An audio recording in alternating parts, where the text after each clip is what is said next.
New information tonight that Donald Trump got a dire warning about a major national security threat he'll face when he enters the Oval Office.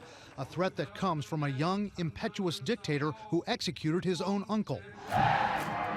U.S. intelligence officials tell CNN the White House is conveying that North Korea is a grave, near-term threat to America.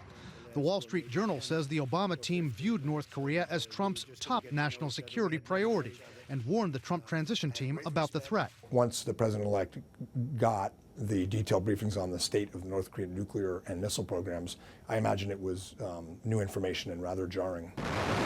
U.S. officials and weapons experts say Kim Jong-un's regime probably has the ability already to put nuclear weapons on medium-range missiles, which could hit Japan and South Korea. And they're improving their longer-range intercontinental ballistic missiles. One is called the KN-14. They've tested the ICBM engine. It may have new fuels that give it far greater energy and range. And with that range, the KN-14 can possibly reach Washington, D.C.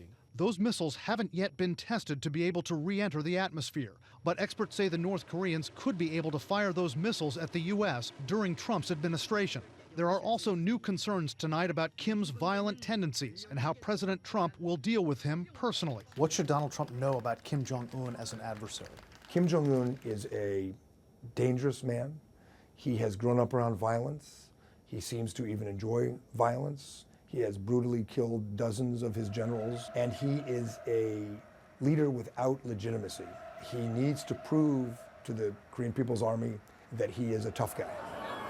On the campaign trail, Trump alternated between saying it's possible he could meet with Kim and saying he wanted to push him out of power. He's like a maniac, okay? And you got to give him credit. How many young guys, he was like 26 or 25 when his father died, take over these tough generals? Tonight, analysts have a serious question.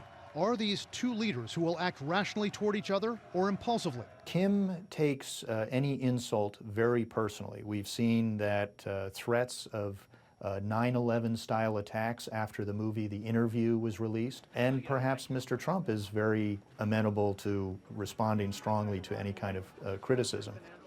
Now, we've pressed the Trump transition team for a response to that and on how they're going to handle Kim Jong-un. We haven't gotten a response.